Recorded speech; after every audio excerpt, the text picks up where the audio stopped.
Alright guys, so you've seen a lot of other cool things, but here's something really cool. You see the box right there, the box itself is cool enough, and we can end the video right here. But we'll go further. So we have a special Patek, or some people call it Patek, some people call it Patek Philippe, but you know, let's go ahead and unwrap it, because basically that's what you have to do with them, and I will give Patek credit for that. They do have a wonderful box and a wonderful packaging.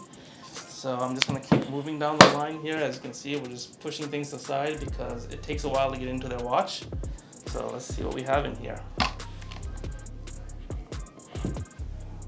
Oh, look at that. It's a 5524 Calatrava. So this watch is an older new piece, let's put it that way. So this is a 2020. Patek Philippe still makes this watch. It is still in their collection and still in their line.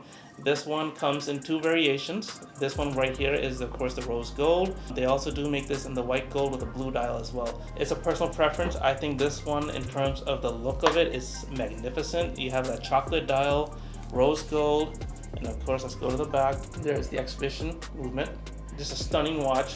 The unique thing about this Patek Philippe is it is a dual time, so it has a home time and a wait time, I guess. So basically it's a GMT functionality as well. So it's a great watch for actually anybody, but especially, you know, Patek's always been known for more of a fine presence, more of a business look. So for the person or the businessman or anybody that travels a lot, especially say if you're going from here to London constantly for business, or if you're going from East Coast to West Coast, ideal watch, especially if you have to wear a dress shirt and a suit or have to be more formal. Such a great looking watch, just because it's going to give you the functionality of having 2 time zones, plus it's a Patek Philippe. So if you are looking for, again, you know we do Rolex, you know I've shown you Omegas, and of course, you know I love APs, but we also do Patek, and here's a beautiful timepiece. It's available.